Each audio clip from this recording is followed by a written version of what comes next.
ಇನ್ನು ಈ ಎಲ್ಲ ಘಟನೆಗಳಿಗೆ ಕಾರಣವಾಗಿದ್ದು ಓರ್ವ ನಿಗೂಢ ವ್ಯಕ್ತಿ ಮತ್ತು ಆತ ದಕ್ಷಿಣ ಕನ್ನಡ ಎಸ್ಪಿಗೆ ಬರೆದಿರ್ತಕ್ಕಂಥ ಪತ್ರ. ಆ ಸ್ಫೋಟಕ ಪತ್ರ ರಿಪಬ್ಲಿಕ್ ಕನ್ನಡಕ್ಕೆ ಲಭ್ಯವಾಗಿದೆ. ಅದರಲ್ಲಿ ಏನಿದೆ ನೋಡೋಣ ಬನ್ನಿ. ಊರಿನಲ್ಲಿದೆ ಭಯಾನಕ ರಹಸ್ಯ. ಅವರಿಗೆ ಆರಕ್ಷಕ ಅಧೀಕ್ಷಕರು, ದಕ್ಷಿಣ ಕನ್ನಡ ಜಿಲ್ಲೆ, ಮಂಗಳೂರು, ಕರ್ನಾಟಕ.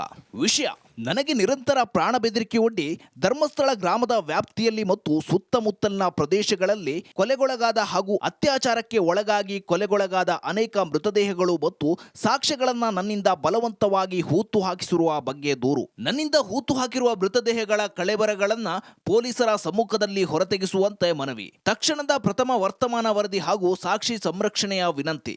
ಮಾನ್ಯರೇ, ಅತ್ಯಂತ ಭಾರವಾದ ಹೃದಯದಿಂದ ಹಾಗೂ ಪರಿಹಾರ ಆಗದ ಪಾಪ ಪ್ರಜ್ಞೆಯಿಂದ ಹೊರಬರುವ ಸಲುವಾಗಿ ಈ ದೂರು ನೀಡುತ್ತಿದ್ದೇನೆ. ನಾನು ಕಂಡ ಕೊಲೆಗಳು, ಸ್ವೀಕರಿಸಿದ ಶವಗಳನ್ನು ಹೂತು ಹಾಕದಿದ್ದರೆ ಆ ಶವಗಳ ಜೊತೆಯಲ್ಲೇ ಮಣ್ಣು ಪಾಲಾಗಿಸುವ ನಿರಂತರ ಜೀವ ಬೆದರಿಕೆ ಮತ್ತು ತಳಿತಗಳ ನೋವಿನ ನೆನಪಿನ ಹೊರೆಯನ್ನ ಇನ್ನೂ ಹೊರಲು ನನ್ನಿಂದ ಸಾಧ್ಯವಿಲ್ಲ.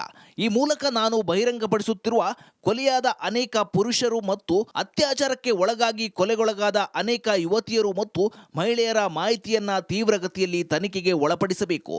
ನನಗೆ ಮತ್ತು ನನ್ನ ಕುಟುಂಬಕ್ಕೆ ರಕ್ಷಣೆ ಒದಗಿಸುವಂತೆ ಕೋರುತ್ತಿದ್ದೇನೆ. ನಾನು 11 ವರ್ಷಗಳ ಹಿಂದೆ ಧರ್ಮಸ್ಥಳವನ್ನು ರಾತ್ರೋರಾತ್ರಿ ತೊರೆದೆ. ನನ್ನ ಸಣ್ಣ ಕುಟುಂಬವನ್ನು ನನ್ನೊಡನೆ ಎಳೆದೊಯ್ದೆ. ನೆರೆ ರಾಜ್ಯವೊಂದರಲ್ಲಿ ತಲೆಮರೆಸಿಕೊಂಡೆ. ಧರ್ಮಸ್ಥಳದಿಂದ ದೂರವಿದ್ದರೂ ನಾನು ಮತ್ತು ನನ್ನ ಕುಟುಂಬ ಯಾವುದೇ ಕ್ಷಣದಲ್ಲಿ ಹಿಂದಿನವರಂತೆಯೇ ಕೊಲೆಗೊಳಗಾಗುತ್ತೇವೆ ಎಂಬ ಖಚಿತತೆ ನಮ್ಮನ್ನ ದಿನನಿತ್ಯ ಕಾಡಿದೆ. ನಾನು ಹುಟ್ಟಿದ್ದು ಅತ್ಯಂತ ಕೆಳಗಿನದೆಂದು ಕರೆಯಲಾಗುವ ಜಾತಿಯಲ್ಲಿ. ನಾನು 1995ರಿಂದ ಡಿಸೆಂಬರ್ 2014ರವರೆಗೆ ಧರ್ಮಸ್ಥಳ ದೇವಸ್ಥಾನದ ಅಡಿ ನೈರ್ಮಲ್ಯ ಕಾರ್ಮಿಕನಾಗಿ ಕೆಲಸ ಮಾಡುತ್ತಿದ್ದೆ.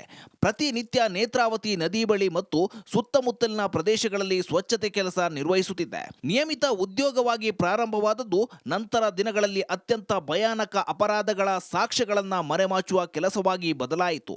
ನನ್ನ ಉದ್ಯೋಗದ ಆರಂಭದಲ್ಲಿ ಮೃತದೇಹಗಳು ಕಾಣಿಸಿಕೊಳ್ಳುವುದನ್ನು ನಾನು ಗಮನಿಸಿದೆ. ಮೊದಲಿಗೆ ಇವು ಆತ್ಮಹತ್ಯೆ ಅಥವಾ ನದಿಯಲ್ಲಿ ಆಕಸ್ಮಿಕವಾಗಿ ಮುಳುಗಿದ ಮೃತದೇಹಗಳು ಎಂದು ನಾನು ಭಾವಿಸಿದ್ದೆ. ಅದರಲ್ಲಿ ಮಹಿಳೆಯರ ಶವಗಳೇ ಹೆಚ್ಚಾಗಿದ್ದವು. ಅನೇಕ ಮಹಿಳಾ ಶವಗಳು ಬಟ್ಟೆ ಅಥವಾ ಒಳ ಉಡುಪುಗಳಿಲ್ಲದೆ ಕಂಡುಬಂದವು. ಲೈಂಗಿಕ ಆಕ್ರಮಣ ಮತ್ತು ಹಿಂಸೆಯ ಸ್ಪಷ್ಟ ಲಕ್ಷಣಗಳನ್ನು ಕೆಲವು ಶವಗಳು ಹೊಂದಿದ್ದವು. ಆ ದೇಹಗಳ ಮೇಲೆ ಹಿಂಸೆಯನ್ನು ಸೂಚಿಸುವ ಗಾಯಗಳು ಅಥವಾ ಕತ್ತು ಹಿಸುಕುವಿಕೆಯು ಕಂಡುಬರುತ್ತಿದ್ದವು. 1998ರ ಸುಮಾರಿಗೆ ನನ್ನ ಮೇಲ್ವಿಚಾರಕರು ಈ ದೇಹಗಳನ್ನು ಪೊಲೀಸರಿಗೆ ವರದಿ ಮಾಡುವ ಬದಲು ನಾನು ಈ ದೇಹಗಳನ್ನು ರಹಸ್ಯವಾಗಿ ವಿಲೇವಾರಿ ಮಾಡುವಂತೆ ಸೂಚಿಸಿದರು. ನಾನು ತಕ್ಷಣವೇ ನಿರಾಕರಿಸಿ ಆ ಸಾವುಗಳನ್ನು ಪೊಲೀಸರಿಗೆ ತಿಳಿಸಬೇಕು ಎಂದು ಪ್ರತಿಕ್ರಿಯಿಸಿದಾಗ ತೀವ್ರವಾಗಿ ಥಳಿಸಲ್ಪಟ್ಟೆ. ನಾನೇನಾದರೂ ಅವರ ನಿರ್ದೇಶನಗಳನ್ನು ಅನುಸರಿಸಲು ನಿರಾಕರಿಸಿದರೆ ಅಥವಾ ಅದರ ಬಗ್ಗೆ ಯಾರಿಗಾದರೂ ತಿಳಿಸಿದರೆ ನಿನ್ನನ್ನು ತುಂಡು ತುಂಡಾಗಿ ಕತ್ತರಿಸುತ್ತೇವೆ. ನಿನ್ನ ದೇಹವು ಉಳಿದ ಶವಗಳಂತೆ ಹೂತಲ್ಪಡುತ್ತದೆ ಮತ್ತು ನಿನ್ನ ಕುಟುಂಬದವರೆಲ್ಲರನ್ನ ಬಲಿ ಮಾಡುತ್ತೇವೆ ಎಂದು ಬೆದರಿಸಿ ಆಕ್ರೋಶ ವ್ಯಕ್ತಪಡಿಸಿದರು. ಈ ಹಿಂದೆ ಆ ಕೆಲಸ ನಿರ್ವಹಿಸುತ್ತಿದ್ದ ವ್ಯಕ್ತಿಯು ಹಿಂಜರಿದೊಡನೆಯೇ ಕಣ್ಮರೆಯಾದ ಎಂದು ಅವರು ಹೇಳುತ್ತಿದ್ದರು. ಅವರ ಬೆದರಿಕೆಯಲ್ಲಿ ಸಂಶಯವೇ ಇರಲಿಲ್ಲ. ಪಾಲಿಸು ಇಲ್ಲವೇ ಕುಟುಂಬ ಸಮೇತವಾಗಿ ತುಂಡು ತುಂಡಾಗಿ ಕತ್ತರಿಸಲ್ಪಡು ಎಂದಾಗಿತ್ತು. ಮೃತದೇಹಗಳಿಗೆ ನಿರ್ದಿಷ್ಟ ಸ್ಥಳಗಳಿಗೆ ಮೇಲ್ವಿಚಾರಕರು ನನ್ನನ್ನು ಕರೆಯುತ್ತಿದ್ದರು. ಅನೇಕ ಬಾರಿ ಈ ದೇಹಗಳು ಅಪ್ರಾಪ್ತ ಹೆಣ್ಣು ಮಕ್ಕಳು ಮತ್ತು ಮಹಿಳೆಯರದ್ದಾಗಿದ್ದವು. ಒಳ ಉಡುಪು ಇರದ ಹರಿದ ಬಟ್ಟೆ ಮತ್ತು ಅವರ ಖಾಸಗಿ ಭಾಗಗಳಿಗೆ ಆಗಿದ್ದ ಗಾಯಗಳು ಅವರ ಮೇಲೆ ಕ್ರೂರ ಲೈಂಗಿಕ ಆಕ್ರಮಣ ಸೂಚಿಸುತ್ತಿದ್ದವು.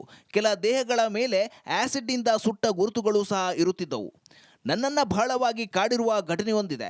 2010ರಲ್ಲಿ ಕಲ್ಲೇರಿಯ ಪೆಟ್ರೋಲ್ ಬಂಕ್ನಿಂದ ಸುಮಾರು 500 ಮೀಟರ್ ದೂರದಲ್ಲಿರುವ ಸ್ಥಳಕ್ಕೆ ನನ್ನನ್ನು ಮೇಲ್ವಿಚಾರಕರು ಕಳುಹಿಸಿದರು.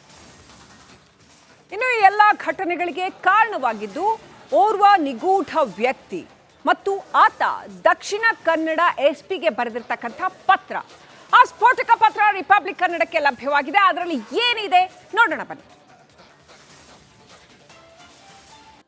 ಊರಿನಲ್ಲಿದೆ ಭಯಾನಕ ರಹಸ್ಯ. ಅವರಿಗೆ ಆರಕ್ಷಕ ಅಧೀಕ್ಷಕರು, ದಕ್ಷಿಣ ಕನ್ನಡ ಜಿಲ್ಲೆ, ಮಂಗಳೂರು, ಕರ್ನಾಟಕ. ವಿಷಯ: ನನಗೆ ನಿರಂತರ ಪ್ರಾಣ ಬೆದರಿಕೆ ಒಡ್ಡಿ ಧರ್ಮಸ್ಥಳ ಗ್ರಾಮದ ವ್ಯಾಪ್ತಿಯಲ್ಲಿ ಮತ್ತು ಸುತ್ತಮುತ್ತಲಿನ ಪ್ರದೇಶಗಳಲ್ಲಿ ಕೊಲೆಗೊಳಗಾದ ಹಾಗೂ ಅತ್ಯಾಚಾರಕ್ಕೆ ಒಳಗಾಗಿ ಕೊಲೆಗೊಳಗಾದ ಅನೇಕ ಮೃತದೇಹಗಳು ಮತ್ತು ಸಾಕ್ಷ್ಯಗಳನ್ನು ನನ್ನಿಂದ ಬಲವಂತವಾಗಿ ಹೂತು ಹಾಕಿಸಿರುವ ಬಗ್ಗೆ ದೂರು. ನನ್ನಿಂದ ಹೂತು ಹಾಕಿರುವ ಮೃತದೇಹಗಳ ಕಳೆಬರಗಳನ್ನು ಪೊಲೀಸರ ಸಮ್ಮುಖದಲ್ಲಿ ಹೊರತೆಗೆಸುವಂತೆ ಮನವಿ. ತಕ್ಷಣದ ಪ್ರಥಮ ವರ್ತಮಾನ ವರದಿ ಹಾಗೂ ಸಾಕ್ಷಿ ಸಂರಕ್ಷಣೆಯ ವಿನಂತಿ. ಮಾನ್ಯರೇ, ಅತ್ಯಂತ ಭಾರವಾದ ಹೃದಯದಿಂದ ಹಾಗೂ ಪರಿಹಾರ ಆಗದ ಪಾಪ ಪ್ರಜ್ಞೆಯಿಂದ ಹೊರಬರುವ ಸಲುವಾಗಿ ಈ ದೂರು ನೀಡುತ್ತಿದ್ದೇನೆ. ನಾನು ಕಂಡ ಕೊಲೆಗಳು ಸ್ವೀಕರಿಸಿದ ಶವಗಳನ್ನ ಹೂತು ಹಾಕದಿದ್ದರೆ ಆ ಶವಗಳ ಜೊತೆಯಲ್ಲೇ ಮಣ್ಣು ಪಾಲಾಗಿಸುವ ನಿರಂತರ ಜೀವ ಬೆದರಿಕೆ ಮತ್ತು ತಳಿತಗಳ ನೋವಿನ ನೆನಪಿನ ಹೊರೆಯನ್ನ ಇನ್ನೂ ಹೊರಲು ನನ್ನಿಂದ ಸಾಧ್ಯವಿಲ್ಲ. ಈ ಮೂಲಕ ನಾನು ಬಹಿರಂಗಪಡಿಸುತ್ತಿರುವ ಕೊಲೆಯಾದ ಅನೇಕ ಪುರುಷರು ಮತ್ತು ಅತ್ಯಾಚಾರಕ್ಕೆ ಒಳಗಾಗಿ ಕೊಲೆಗೊಳಗಾದ ಅನೇಕ ಯುವತಿಯರು ಮತ್ತು ಮಹಿಳೆಯರ ಮಾಹಿತಿಯನ್ನ ತೀವ್ರಗತಿಯಲ್ಲಿ ತನಿಖೆಗೆ ಒಳಪಡಿಸಬೇಕು. ನನಗೆ ಮತ್ತು ನನ್ನ ಕುಟುಂಬಕ್ಕೆ ರಕ್ಷಣೆ ಒದಗಿಸುವಂತೆ ಕೋರುತ್ತಿದ್ದೇನೆ. ನಾನು 11 ವರ್ಷಗಳ ಹಿಂದೆ ಧರ್ಮಸ್ಥಳವನ್ನ ರಾತ್ರೋರಾತ್ರಿ ತೊರೆದೆ. ನನ್ನ ಸಣ್ಣ ಕುಟುಂಬವನ್ನ ನನ್ನೊಡನೆ ಎಳೆದೊಯ್ದೆ. ನೆರೆ ರಾಜ್ಯವೊಂದರಲ್ಲಿ ತಲೆಮರೆಸಿಕೊಂಡೆ.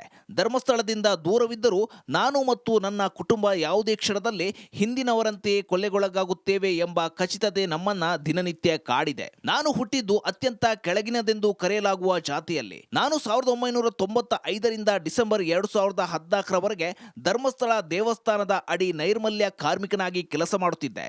ಪ್ರತಿನಿತ್ಯ ನೇತ್ರಾವತಿ ನದಿ ಬಳಿ ಮತ್ತು ಸುತ್ತಮುತ್ತಲಿನ ಪ್ರದೇಶಗಳಲ್ಲಿ ಸ್ವಚ್ಛತೆ ಕೆಲಸ ನಿರ್ವಹಿಸುತ್ತಿದ್ದೆ. ನಿಯಮಿತ ಉದ್ಯೋಗವಾಗಿ ಪ್ರಾರಂಭವಾದದ್ದು ನಂತರ ದಿನಗಳಲ್ಲಿ ಅತ್ಯಂತ ಭಯಾನಕ ಅಪರಾಧಗಳ ಸಾಕ್ಷ್ಯಗಳನ್ನು ಮರೆಮಾಚುವ ಕೆಲಸವಾಗಿ ಬದಲಾಯಿತು. ನನ್ನ ಉದ್ಯೋಗದ ಆರಂಭದಲ್ಲಿ ಮೃತದೇಹಗಳು ಕಾಣಿಸಿಕೊಳ್ಳುವುದನ್ನು ನಾನು ಗಮನಿಸಿದೆ. ಮೊದಲಿಗೆ ಇವು ಆತ್ಮಹತ್ಯೆ ಅಥವಾ ನದಿಯಲ್ಲಿ ಆಕಸ್ಮಿಕವಾಗಿ ಮುಳುಗಿದ ಮೃತದೇಹಗಳು ಎಂದು ನಾನು ಭಾವಿಸಿದ್ದೆ. ಅದರಲ್ಲಿ ಮಹಿಳೆಯರ ಶವಗಳೇ ಹೆಚ್ಚಾಗಿದ್ದವು. ಅನೇಕ ಮಹಿಳಾ ಶವಗಳು ಬಟ್ಟೆ ಅಥವಾ ಒಳ ಉಡುಪುಗಳಿಲ್ಲದೆ ಕಂಡುಬಂದವು. ಲೈಂಗಿಕ ಆಕ್ರಮಣ ಮತ್ತು ಹಿಂಸೆಯ ಸ್ಪಷ್ಟ ಲಕ್ಷಣಗಳನ್ನು ಕೆಲವು ಶವಗಳು ಹೊಂದಿದ್ದವು. ಆ ದೇಹಗಳ ಮೇಲೆ ಹಿಂಸೆಯನ್ನ ಸೂಚಿಸುವ ಗಾಯಗಳು ಅಥವಾ ಕತ್ತು ಹಿಸುಕುವಿಕೆಯು ಕಂಡುಬರುತ್ತಿದ್ದವು. 1998ರ ಸುಮಾರಿಗೆ ನನ್ನ ಮೇಲ್ವಿಚಾರಕರು ಈ ದೇಹಗಳನ್ನು ಪೊಲೀಸರಿಗೆ ವರದಿ ಮಾಡುವ ಬದಲು ನಾನು ಈ ದೇಹಗಳನ್ನು ರಹಸ್ಯವಾಗಿ ವಿಲೇವಾರಿ ಮಾಡುವಂತೆ ಸೂಚಿಸಿದರು. ನಾನು ತಕ್ಷಣವೇ ನಿರಾಕರಿಸಿ ಆ ಸಾವುಗಳನ್ನು ಪೊಲೀಸರಿಗೆ ತಿಳಿಸಬೇಕು ಎಂದು ಪ್ರತಿಕ್ರಿಯಿಸಿದಾಗ ತೀವ್ರವಾಗಿ ಥಳಿಸಲ್ಪಟ್ಟೆ. ನಾನೇನಾದರೂ ಅವರ ನಿರ್ದೇಶನಗಳನ್ನು ಅನುಸರಿಸಲು ನಿರಾಕರಿಸಿದರೆ ಅಥವಾ ಅದರ ಬಗ್ಗೆ ಯಾರಿಗಾದರೂ ತಿಳಿಸಿದರೆ ನಿನ್ನನ್ನು ತುಂಡು ತುಂಡಾಗಿ ಕತ್ತರಿಸುತ್ತೇವೆ. ನಿನ್ನ ದೇಹವು ಉಳಿದ ಶವಗಳಂತೆ ಹೂತಲ್ಪಡುತ್ತದೆ ಮತ್ತು ನಿನ್ನ ಕುಟುಂಬದವರೆಲ್ಲರನ್ನ ಬಲಿ ಮಾಡುತ್ತೇವೆ ಎಂದು ಬೆದರಿಸಿ ಆಕ್ರೋಶ ವ್ಯಕ್ತಪಡಿಸಿದರು. ಈ ಹಿಂದೆ ಆ ಕೆಲಸ ನಿರ್ವಹಿಸುತ್ತಿದ್ದ ವ್ಯಕ್ತಿಯು ಹಿಂಜರಿದೊಡನೆಯೇ ಕಣ್ಮರೆಯಾದ ಎಂದು ಅವರು ಹೇಳುತ್ತಿದ್ದರು. ಅವರ ಬೆದರಿಕೆಯಲ್ಲಿ ಸಂಶಯವೇ ಇರಲಿಲ್ಲ. ಪಾಲಿಸು ಇಲ್ಲವೇ ಕುಟುಂಬ ಸಮೇತವಾಗಿ ತುಂಡು ತುಂಡಾಗಿ ಕತ್ತರಿಸಲ್ಪಡು ಎಂದಾಗಿತ್ತು. ಮೃತದೇಹಗಳಿಗೆ ನಿರ್ದಿಷ್ಟ ಸ್ಥಳಗಳಿಗೆ ಮೇಲ್ವಿಚಾರಕರು ನನ್ನನ್ನು ಕರೆಯುತ್ತಿದ್ದರು. ಅನೇಕ ಬಾರಿ ಈ ದೇಹಗಳು ಅಪ್ರಾಪ್ತ ಹೆಣ್ಣು ಮಕ್ಕಳು ಮತ್ತು ಮಹಿಳೆಯರದ್ದಾಗಿದ್ದವು. ಒಳ ಉಡುಪು ಇರದ ಹರಿದ ಬಟ್ಟೆ ಮತ್ತು ಅವರ ಖಾಸಗಿ ಭಾಗಗಳಿಗೆ ಆಗಿದ್ದ ಗಾಯಗಳು ಅವರ ಮೇಲೆ ಕ್ರೂರ ಲೈಂಗಿಕ ಆಕ್ರಮಣ ಸೂಚಿಸುತ್ತಿದ್ದವು. ಕೆಲ ದೇಹಗಳ ಮೇಲೆ ಆಸಿಡ್ನಿಂದ ಸುಟ್ಟ ಗುರುತುಗಳು ಸಹ ಇರುತ್ತಿದ್ದವು. ನನ್ನನ್ನು ಬಹಳವಾಗಿ ಕಾಡಿರುವ ಘಟನೆಯೊಂದಿದೆ. 2010ರಲ್ಲಿ ಕಲ್ಲೇರಿಯ ಪೆಟ್ರೋಲ್ ಬಂಕ್ನಿಂದ ಸುಮಾರು 500 ಮೀಟರ್ ದೂರದಲ್ಲಿರುವ ಸ್ಥಳಕ್ಕೆ ನನ್ನನ್ನು ಮೇಲ್ವಿಚಾರಕರು